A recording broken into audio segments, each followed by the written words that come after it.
Assalamualaikum warahmatullahi wabarakatuh. Terima kasih banyak sudah mengklik video ini dan bergabung bersama kami dalam perjalanan yang penuh hikmah dan inspirasi. Semoga Allah senantiasa memberkahi kalian dengan kesehatan, kebahagiaan, dan petunjuknya yang lurus. Pada video kali ini, kami akan membawa kalian menyelami kisah luar biasa dari Nabi Musa, yang Allah pilih untuk menghadapi ujian terbesar dalam hidupnya, melawan seorang penguasa tiran bernama Fir'aun. Bagaimana perjalanan Musa dalam membebaskan kaumnya dari perbudakan, mukjizat-mukjizat yang menakjubkan yang terjadi, hingga akhirnya kekuasaan Allah menenggelamkan sang Fir'aun dengan cara yang tak terduga. Jangan lewatkan untuk menyimak sampai akhir, karena setiap langkah dalam kisah ini mengandung pelajaran yang sangat penting untuk kehidupan kita. Mari kita telusuri bersama.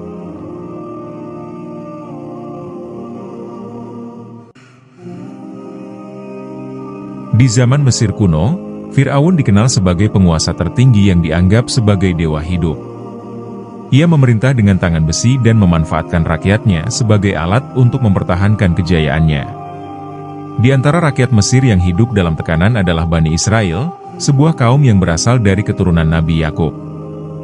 Mereka diperbudak oleh Fir'aun untuk membangun berbagai monumen megah Mesir kuno, seperti piramida dan kuil. Penderitaan Bani Israel tak terperikan, tetapi mereka tetap berharap kepada Allah untuk pembebasan mereka dari belenggu kekuasaan Fir'aun. Suatu hari, para penasihat spiritual Fir'aun memperingatkan bahwa nubuat menyatakan seorang anak laki-laki dari Bani Israel akan lahir dan menghancurkan kekuasaannya. Mendengar ramalan ini, Fir'aun menjadi sangat marah. Ia memerintahkan pasukannya untuk membunuh setiap bayi laki-laki yang lahir dari kaum Bani Israel. Perintah keji ini dijalankan tanpa ampun, dan suara tangisan serta jeritan memenuhi sudut-sudut pemukiman mereka. Meski begitu, Allah telah menetapkan rencana yang lebih besar untuk membebaskan Bani Israel dari kezaliman ini. Di tengah kepanikan, seorang wanita dari Bani Israel bernama Yukabat, istri Imran, melahirkan seorang bayi laki-laki. Bayi itu begitu tampan dan memancarkan aura ketenangan yang luar biasa. Yukabat sangat takut anaknya akan ditemukan oleh pasukan Fir'aun. Namun, Allah mengilhamkan kepada Yukabat untuk melakukan sesuatu yang luar biasa. Susuilah dia, tetapi jika kamu khawatir terhadapnya, hanyutkanlah dia ke sungai. Demikian wahyu Allah dalam Al-Quran Al-Qasas ayat 7. Yukabat pun membuat sebuah peti kecil yang kedap air, lalu meletakkan bayi itu di dalamnya. Dengan hati penuh doa dan air mata, ia menghanyutkan peti itu di sungai Nil. Kakak perempuan bayi itu, Miriam, ditugaskan untuk mengawasi dari kejauhan. Sungai yang deras membawa peti itu mendekati istana Fir'aun. Tidak ada seorang pun yang tahu bahwa bayi kecil itu kelak akan menjadi ancaman terbesar bagi kekuasaan Fir'aun. Pagi itu, Asyah, istri Fir'aun, sedang berjalan di sekitar taman istananya yang berbatasan langsung dengan sungai Nil. Ia dikelilingi oleh dayang-dayangnya yang setia, menikmati semilir angin yang membawa aroma khas sungai. Tiba-tiba, ia melihat sesuatu yang aneh mengapung di sungai. Rasa penasaran mendorongnya mendekati tepi sungai. Ambilkan benda itu, diperintah Asyah kepada pelayannya. Setelah diangkat, ternyata benda itu adalah peti kecil yang dihanyutkan oleh Yukabat. Ketika peti itu dibuka, mata Asyah terpaku pada bayi laki-laki yang ada di dalamnya. Bayi itu tersenyum, dan hati Asyah langsung dipenuhi cinta yang luar biasa. Ini bukan bayi biasa, pikir Asyah. Meskipun ia tahu bahwa suaminya telah memerintahkan pembunuhan bayi laki-laki dari Bani Israel, Asyah merasa bahwa ia harus melindungi bayi ini. Dengan penuh kelembutan, ia membawa bayi itu ke istana. Fir'aun awalnya curiga dengan asal-usul bayi tersebut.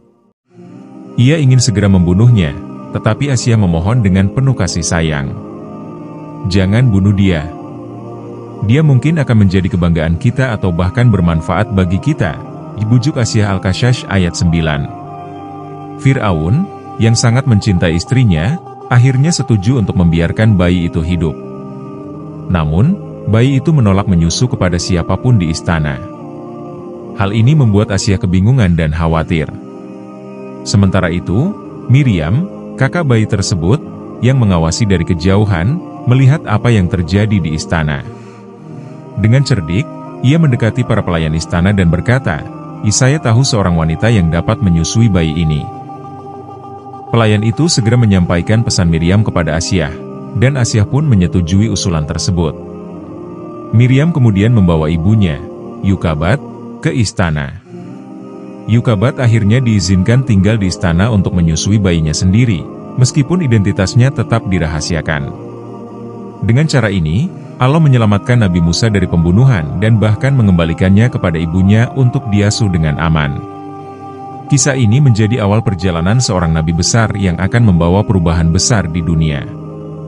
Allah berfirman, "Dan kami kembalikan dia kepada ibunya agar hatinya tenang dan tidak bersedih." Al-Qasas, ayat 13.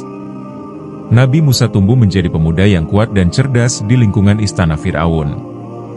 Sebagai putra angkat Asyah, Musa mendapatkan pendidikan terbaik di Mesir.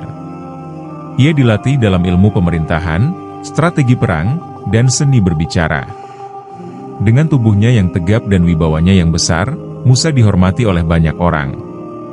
Namun, di tengah kemewahan itu, hatinya sering merasa gelisah. Ia melihat bagaimana Bani Israel diperlakukan dengan kejam oleh para pejabat kerajaan. Hati Musa selalu tergerak melihat penderitaan kaumnya, meskipun ia berusaha menyembunyikan perasaan itu. Pada suatu hari, ia berjalan di salah satu sudut kota dan melihat seorang penjaga istana sedang bertikai dengan seorang pria dari Bani Israel. Penjaga itu bertindak kasar dan hampir mencelakai pria tersebut. Musa, yang memiliki rasa keadilan yang kuat, segera turun tangan untuk melerai. Namun, dalam usahanya membela pria itu, ia tanpa sengaja melukai penjaga hingga meninggal dunia. Kejadian itu mengejutkan Musa. Ia merasa sangat bersalah, meskipun niatnya adalah untuk membantu. "Ini perbuatan setan. Aku telah berbuat salah," igumam Musa penuh penyesalan. Al-Qasas, ayat 15. Ia segera berdoa kepada Allah untuk memohon ampunan, dan Allah pun mengampuni dosa tersebut. Musa memutuskan untuk berhati-hati dan menjauh dari konflik. Namun, berita tentang kejadian itu menyebar dengan cepat di istana, membuat Musa menjadi target kemarahan para pejabat. Keesokan harinya, Musa kembali berjalan di kota dan melihat pria yang sama sedang bertikai dengan orang lain. Kali ini, Musa merasa ragu untuk campur tangan. Namun, pria itu memanggilnya dan meminta pertolongan. Musa menegur pria tersebut karena selalu mencari masalah. Namun, sebelum ia bisa berbuat lebih jauh, seseorang dari kejauhan mengenali Musa dan meneriakkan tuduhan bahwa ia adalah pembunuh penjaga istana. Mendengar itu, Musa merasa dalam bahaya besar. Salah seorang pria dari dalam istana, yang bersimpati padanya, datang memberi peringatan. "Hai Musa, para pejabat sedang merencanakan untuk menangkapmu. Pergilah segera dari kota ini," katanya. Al-Qasas, ayat 20. Tanpa berpikir panjang, Musa meninggalkan Mesir. Ia berjalan tanpa arah, hanya berdoa kepada Allah untuk memberinya petunjuk. Perjalanan panjang itu membawanya ke negeri Madian, tempat takdir baru menunggunya. Setelah berhari-hari berjalan tanpa tujuan di gurun, Musa tiba di Madian, sebuah negeri yang tenang dan jauh dari pengaruh Fir'aun. Dengan tubuh yang lelah dan haus, ia berhenti di dekat sebuah sumur tempat para penggembala sedang memberi minum ternak mereka. Di antara kerumunan itu, Musa melihat dua wanita yang berdiri di kejauhan, menunggu giliran untuk memberi minum domba-domba mereka. Hatinya tergerak melihat kesulitan mereka. Musa mendekati kedua wanita itu dan bertanya, "Mengapa kalian menunggu di sini?" Salah satu dari mereka menjawab, "Kami tidak bisa mengambil air sampai para penggembala laki-laki selesai, dan ayah kami sudah tua sehingga tidak dapat membantu kami." Mendengar itu, Musa segera membantu mereka. Dengan kekuatannya, ia mengangkat batu besar yang menutupi sumur dan memberi minum ternak mereka. Setelah selesai, kedua wanita itu pulang, sementara Musa beristirahat di bawah naungan pohon, memanjatkan doa kepada Allah. Tidak lama kemudian, salah satu dari wanita itu kembali mendatangi Musa dengan penuh rasa malu. Ia menyampaikan pesan dari ayahnya, seorang lelaki tua yang dikenal sebagai Nabi Syuaib. "Ayahku mengundangmu ke rumah kami agar dapat membalas kebaikanmu," kata wanita itu. Musa menerima undangan tersebut dan mengikuti wanita itu ke rumahnya. Di sana, ia bertemu dengan Nabi Syuaib yang menyambutnya dengan ramah. Setelah mendengar kisah perjalanan Musa, Nabi Syuaib merasa iba dan mengagumi keberanian serta rasa tanggung jawabnya. Beliau menawarkan Musa tempat tinggal dan pekerjaan sebagai penggembala ternak. Sebagai imbalan, Musa diberi kesempatan untuk menikahi salah satu putri Nabi Syuaib. Musa setuju dengan syarat itu, dan ia pun menikahi salah satu dari mereka setelah menyelesaikan masa kerja selama beberapa tahun. Kehidupan di Madian membawa ketenangan bagi Musa. Ia belajar banyak hal dari Nabi Syuaib, termasuk kebijaksanaan dalam memimpin dan kesabaran menghadapi ujian. Meski jauh dari Mesir, Musa tidak pernah melupakan kaumnya yang tertindas. Ia yakin bahwa Allah telah mempersiapkannya untuk sebuah misi besar, meskipun ia belum mengetahui sepenuhnya apa yang akan terjadi. Perjalanan ini hanyalah awal dari takdir besar yang telah menantinya. Setelah bertahun-tahun tinggal di Madian, Musa telah menyelesaikan masa baktinya kepada Nabi Syuaib. Ia hidup bahagia bersama keluarganya, tetapi hati kecilnya terusik oleh kerinduan akan Mesir dan kaumnya yang tertindas. Dengan izin Nabi Syuaib, Musa memutuskan untuk kembali ke Mesir bersama istri dan anak-anaknya. Perjalanan melewati padang pasir yang sunyi membawa tantangan berat, tetapi Musa tetap melanjutkan langkahnya dengan keyakinan bahwa Allah bersamanya. Pada suatu malam yang dingin, Musa melihat cahaya aneh di puncak Gunung Tur. Ia berhenti sejenak dan berkata kepada keluarganya, tunggu di sini. Aku melihat api. Barangkali aku dapat membawa berita atau setidaknya bara api untuk menghangatkan kita." Taha ayat 10. Musa berjalan mendekati cahaya itu dengan rasa penasaran, tidak mengetahui bahwa pengalaman ini akan mengubah hidupnya selamanya. Ketika ia mendekat, suara yang lembut namun penuh wibawa memanggilnya, "Wahai Musa, aku adalah Tuhanmu. Lepaskan sandalmu, karena kamu berada di lembah yang suci." Tua, Taha, ayat 11-12. Musa tertegun dan penuh rasa takut. Ia menyadari bahwa ia sedang berbicara langsung dengan Allah. Allah kemudian menyuruh Musa untuk mengambil tongkatnya dan melemparkannya ke tanah. Saat Musa melakukannya, tongkat itu berubah menjadi ular besar yang bergerak lincah. Musa mundur ketakutan, tetapi Allah menenangkannya.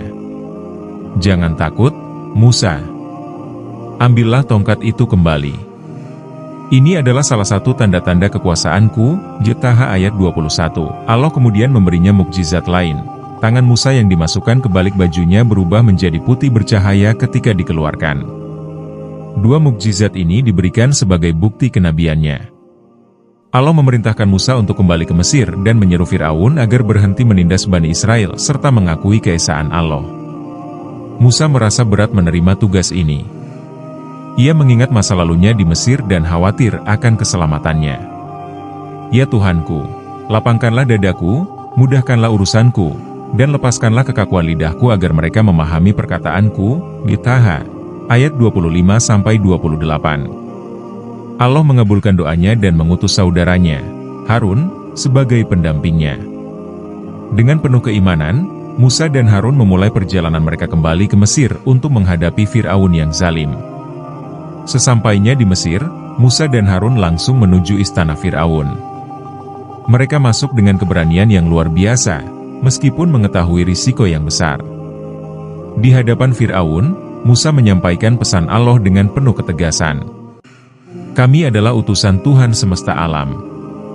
Biarkanlah Bani Israel pergi bersama kami, dan berhentilah berbuat zalim." Al-A'raf, ayat 104-105. Fir'aun terkejut mendengar keberanian Musa, yang sebelumnya hanya dikenal sebagai anggota keluarga istana. Namun, Fir'aun yang angkuh menolak pesan tersebut. Ia malah menertawakan Musa dan berkata, "Bukankah kamu yang dulu diasuh di istanaku? Bukankah kamu juga telah melakukan kesalahan dengan membunuh seorang penjaga?" Musa menjawab dengan tenang, "Benar, aku telah berbuat salah, tetapi aku telah bertobat, dan sekarang aku adalah utusan Tuhanmu dan Tuhan semesta alam." Al-Kashash, ayat 15-16. Fir'aun semakin marah, tetapi ia penasaran dengan mukjizat yang disebutkan Musa. Untuk membuktikan kebenarannya, Musa melemparkan tongkatnya ke lantai, dan tongkat itu berubah menjadi ular besar yang menakutkan. Seluruh ruangan terkejut, tetapi Fir'aun menolak mengakui mukjizat tersebut. Ia menyebut Musa sebagai tukang sihir. Musa juga menunjukkan tangan bercahaya yang menjadi tanda kekuasaan Allah, tetapi Fir'aun tetap keras kepala. Ini hanyalah sihir biasa. Aku akan memanggil para ahli sihirku untuk melawanmu, kata Fir'aun dengan sombong. Fir'aun mengumpulkan semua penyihir terbaik di kerajaannya untuk menghadapi Musa. Mereka diberi imbalan besar dan dijanjikan kehormatan jika berhasil mengalahkan Musa. Hari pertandingan ditetapkan, dan orang-orang dari seluruh Mesir berkumpul untuk menyaksikan peristiwa besar itu. Fir'aun yakin bahwa para penyihirnya akan mengalahkan Musa dan membuktikan bahwa ia tetap berkuasa. Namun, Musa tidak takut.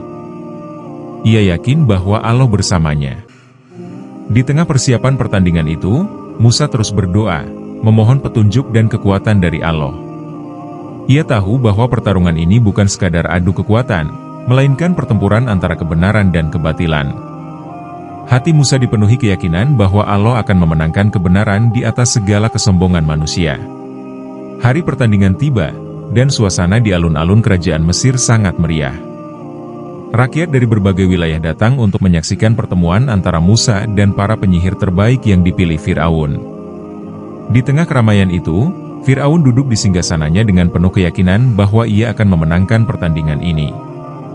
Ia berharap kemenangan para penyihir akan membungkam Musa dan membuktikan bahwa kekuasaannya tak tergoyahkan. Musa dan Harun berdiri dengan tenang di tengah alun-alun. Musa memandang para penyihir yang berkumpul, lalu dengan suara yang lantang ia berkata, "Di hari ini, janganlah kalian mendustakan kebenaran. Aku hanya menyampaikan pesan dari Tuhan semesta alam." Para penyihir, yang telah menerima janji besar dari Fir'aun, menganggap Musa hanya seorang pengembara biasa. Mereka bersiap memamerkan keahlian mereka di hadapan halayak ramai. Saat pertandingan dimulai, para penyihir melemparkan tali-tali dan tongkat mereka, yang tampak seperti ular yang bergerak dengan cepat. Rakyat yang menonton terkagum-kagum, sementara Fir'aun tersenyum puas. Namun, Musa tidak gentar. Allah telah menguatkan hatinya. Dengan keyakinan penuh, Musa melemparkan tongkatnya ke tanah. Mukjizat Allah terjadi, tongkat Musa berubah menjadi ular besar yang menelan seluruh ular para penyihir. Para penyihir terkejut melihat kejadian luar biasa itu. Mereka segera menyadari bahwa apa yang dilakukan Musa bukan sihir biasa, melainkan kekuasaan Tuhan yang sejati. Tanpa ragu, mereka bersujud dan berkata, "Jika kami beriman kepada Tuhan Musa dan Harun," di Taha ayat 70. Pernyataan ini membuat Fir'aun sangat marah. Ia merasa kekuasaannya mulai terancam, dan ia menuduh para penyihir berkhianat. Fir'aun mencoba mengintimidasi para penyihir dengan ancaman keras, tetapi mereka tetap teguh dalam iman mereka. Mereka menjawab, "Jika kami tidak takut pada ancamanmu, karena kami tahu bahwa Allah Maha Pengasih dan Maha Kuasa." Taha ayat 72-73. Keimanan para penyihir ini menjadi awal kebangkitan bagi orang-orang yang tertindas. Sementara itu, Musa semakin yakin bahwa Allah bersamanya, dan ia siap menghadapi tantangan berikutnya untuk membebaskan Bani Israel. Fir'aun tidak dapat menerima kekalahannya di hadapan rakyat Mesir. Ia merasa direndahkan oleh Musa, seorang mantan penghuni istananya. Dengan kemarahan yang membara, Fir'aun mengumumkan bahwa ia tidak akan pernah membiarkan Musa dan kaumnya bebas. Ia memerintahkan tentaranya untuk meningkatkan pengawasan terhadap Bani Israel dan memperberat beban kerja mereka sebagai bentuk hukuman. Di sisi lain, Musa terus menyampaikan pesan Allah kepada Fir'aun dengan sabar. Ia berkata, "Biarkanlah Bani Israel pergi bersama kami. Janganlah engkau melanjutkan kezalimanmu. Taatilah Tuhan yang menciptakanmu." Namun, Fir'aun dengan sombong menjawab, "Ya, aku adalah Tuanmu yang paling tinggi. Siapa yang lebih berkuasa dariku?" Kesombongannya membuatnya buta terhadap kebenaran yang ada di depan matanya. Allah memberikan peringatan kepada Fir'aun dan kaumnya melalui serangkaian bencana. Sungai Nil yang menjadi sumber kehidupan Mesir berubah menjadi darah, sehingga rakyat tidak dapat memanfaatkannya. Lalu, datanglah wabah katak yang memenuhi seluruh penjuru Mesir, diikuti oleh serangan belalang dan kutu yang menghancurkan hasil panen mereka. Namun, setiap kali bencana ini mereda, Fir'aun kembali mengingkari janjinya untuk membebaskan Bani Israel. Rakyat Mesir mulai merasa resah. Mereka mulai mempertanyakan kepemimpinan Fir'aun, tetapi ketakutan mereka terhadap kekuasaannya membuat mereka diam. Di sisi lain, Musa terus memperkuat keimanan kaumnya, meyakinkan mereka bahwa pertolongan Allah pasti datang. Ia berkata kepada Bani Israel, bersabarlah. Sesungguhnya, Allah tidak akan mengingkari janjinya, di Ibrahim ayat 12. Tekanan dari Fir'aun semakin meningkat. Ia tidak hanya menindas Bani Israel, tetapi juga mengawasi setiap langkah Musa dan Harun. Namun, Musa tetap tegar. Ia tahu bahwa perjuangan ini adalah ujian dari Allah. Dalam keheningan malam, Musa sering berdoa, memohon petunjuk dan kekuatan. Ia yakin bahwa Allah akan segera memberikan jalan keluar bagi kaumnya, meskipun saat itu tanda-tanda kemenangan belum terlihat. Di tengah penderitaan yang semakin berat, Musa tidak pernah berhenti memohon pertolongan kepada Allah. Doa-doanya akhirnya dijawab. Allah memerintahkan Musa untuk membawa Bani Israel keluar dari Mesir pada malam hari, secara diam-diam, agar mereka terhindar dari kekejaman Fir'aun. Musa segera menyampaikan kabar ini kepada kaumnya, mengingatkan mereka untuk bersiap-siap. Mereka diminta membawa apa yang bisa mereka bawa tanpa menimbulkan kecurigaan. Pada malam yang gelap dan sunyi, Musa memimpin Bani Israel keluar dari Mesir. Ribuan orang bergerak dengan penuh harapan, meninggalkan tanah tempat mereka diperbudak selama ratusan tahun. Mereka hanya bergantung pada petunjuk Musa yang menerima wahyu langsung dari Allah. Meski merasa takut akan kejaran Fir'aun, mereka terus melangkah, yakin bahwa Allah akan melindungi mereka. Namun, berita tentang pelarian ini segera sampai ke telinga Fir'aun. Marah dan merasa dikhianati, Fir'aun mengerahkan pasukannya untuk mengejar Musa dan kaumnya. Ia bertekad untuk menangkap mereka dan membuktikan kekuasaannya. Dengan pasukan yang lengkap dan kendaraan perang, Fir'aun yakin bahwa ia akan menghentikan pelarian ini dengan mudah. Di sisi lain, Musa dan Bani Israel sampai di tepi Laut Merah. Di depan mereka terbentang lautan yang tampak mustahil untuk diseberangi, sementara di belakang mereka terdengar derap langkah pasukan Fir'aun yang semakin dekat. Kaum Musa mulai panik, tetapi Musa menenangkan mereka. Ia berkata, jangan takut. Sesungguhnya Tuhanku bersamaku. Dia akan memberikan petunjuk kepada kita, di Asy-Syu'ara ayat 62. Saat itu, Allah memerintahkan Musa untuk memukul laut dengan tongkatnya. Mukjizat pun terjadi, laut terbelah menjadi dua, menciptakan jalan kering di tengahnya. Musa memimpin Bani Israel menyeberang dengan tergesa-gesa, sementara pasukan Fir'aun terus mengejar mereka tanpa menyadari bahaya yang akan datang. Ketika Musa dan kaumnya berhasil mencapai sisi lain Laut Merah, pasukan Fir'aun masih berada di tengah jalan yang terbentuk dari laut yang terbelah. Allah kemudian memerintahkan air laut untuk kembali seperti semula. Gelombang besar menghantam pasukan Fir'aun, menenggelamkan mereka beserta kendaraan perang mereka. Fir'aun, yang selama ini mengaku sebagai penguasa tertinggi, tak mampu melawan kekuatan Allah. Di saat-saat terakhirnya, Fir'aun mencoba mengakui keesaan Allah. Ia berkata, aku beriman bahwa tidak ada Tuhan selain Tuhan yang dipercayai oleh Bani Israel, dan aku termasuk orang-orang yang berserah diri, di Yunus ayat 90. Namun, pengakuannya datang terlambat. Allah tidak menerima tobatnya karena kesombongan dan penolakannya selama ini. Laut menelan Fir'aun, menjadikannya pelajaran bagi umat manusia. Bani Israel, yang menyaksikan keajaiban ini, merasa lega dan penuh syukur. Mereka akhirnya bebas dari penindasan yang telah berlangsung begitu lama. Musa memimpin mereka melanjutkan perjalanan menuju tanah yang dijanjikan oleh Allah. Meski perjalanan itu penuh tantangan, mereka yakin bahwa Allah selalu bersama mereka. Namun, kebebasan bukan berarti akhir dari ujian. Bani Israel, meski telah menyaksikan mukjizat Allah secara langsung, seringkali menunjukkan kelemahan iman. Mereka mengeluh tentang kekurangan makanan dan air selama perjalanan di padang pasir. Musa terus bersabar, memohon pertolongan Allah untuk memenuhi kebutuhan mereka, seperti menurunkan mana dan salwa sebagai makanan serta memancarkan air dari batu melalui tongkatnya. Musa juga menghadapi tantangan dalam membimbing kaumnya agar tetap beriman. Ketika ia menerima wahyu di Gunung Tur untuk kedua kalinya, sebagian dari Bani Israel menyimpang dengan menyembah patung anak lembu emas yang dibuat oleh Samiri. Perilaku ini membuat Musa marah, tetapi ia tetap berusaha membawa mereka kembali kepada jalan yang benar. Kisah Nabi Musa adalah perjalanan panjang penuh pelajaran tentang iman, keberanian, dan keteguhan hati. Ia adalah seorang nabi yang dipilih Allah untuk menghadapi tantangan besar, termasuk melawan seorang penguasa yang paling sombong pada masanya. Musa tidak hanya membebaskan kaumnya dari perbudakan fisik, tetapi juga berusaha membebaskan mereka dari belenggu spiritual dengan mengajarkan tauhid. Mukjizat-mukjizat yang diberikan kepada Musa, seperti tongkat yang berubah menjadi ular, tangan yang bercahaya, dan laut yang terbelah, menunjukkan kekuasaan Allah yang tak tertandingi. Namun, kisah ini juga mengingatkan bahwa mukjizat tidak selalu cukup untuk menjaga iman seseorang. Bani Israel, meski telah menyaksikan tanda-tanda kekuasaan Allah, seringkali goyah dalam keimanannya. Kisah Musa juga mengajarkan pentingnya kesabaran dalam menghadapi ujian. Sebagai pemimpin, Musa tidak hanya harus melawan Fir'aun, tetapi juga mengatasi sifat keras kepala kaumnya.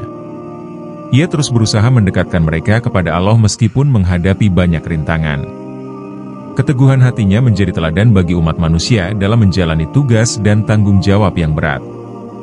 Allah menjadikan kisah Musa sebagai pelajaran yang relevan sepanjang zaman. Dalam Al-Quran, kisah ini diulang berkali-kali untuk mengingatkan manusia agar tidak sombong, menolak kebenaran, atau melupakan nikmat Allah. Fir'aun adalah simbol kezaliman dan kesombongan, sementara Musa adalah teladan keberanian dan ketundukan kepada Allah. Pada akhirnya, kisah ini mengingatkan kita bahwa kebenaran akan selalu menang atas kebatilan, dan pertolongan Allah akan datang kepada orang-orang yang sabar dan beriman. Sebagaimana Musa dan kaumnya yang akhirnya mencapai kebebasan, setiap umat yang berpegang teguh pada iman akan mendapatkan kemenangan dan kebahagiaan, baik di dunia maupun di akhirat. Terima kasih yang sebesar-besarnya kami sampaikan atas perhatian dan waktu yang telah Anda luangkan untuk membaca kisah ini. Kami berharap kisah ini tidak hanya menjadi bacaan yang menarik, tetapi juga menjadi inspirasi yang memperkaya pengetahuan dan menambah keimanan. Setiap kisah para nabi adalah pelajaran berharga yang selalu relevan untuk diterapkan dalam kehidupan kita sehari-hari. Kami juga ingin mengucapkan rasa syukur kepada Allah yang telah memberikan kesempatan untuk menyampaikan kisah penuh hikmah ini. Semua kebenaran dalam kisah ini adalah milik Allah, dan segala kekurangan yang ada adalah karena keterbatasan kami sebagai manusia. Semoga kisah ini dapat menjadi sarana untuk lebih mendekatkan diri kepadanya. Kami menyadari bahwa mungkin ada kekurangan, ketidaksempurnaan, atau bahkan kesalahan dalam penyampaian kisah ini, baik dari segi isi, bahasa, maupun penafsiran. Untuk itu, dengan segala kerendahan hati, kami memohon maaf atas segala khilafan yang mungkin muncul. Kritik dan saran Anda sangat kami hargai untuk perbaikan ke depannya. Akhir kata, semoga kisah ini membawa manfaat, hikmah, dan keberkahan bagi kita semua. Semoga Allah senantiasa membimbing kita ke jalan yang benar dan memberikan keberkahan atas segala usaha yang kita lakukan untuk mendekatkan diri kepadanya. Wassalamualaikum warahmatullahi wabarakatuh.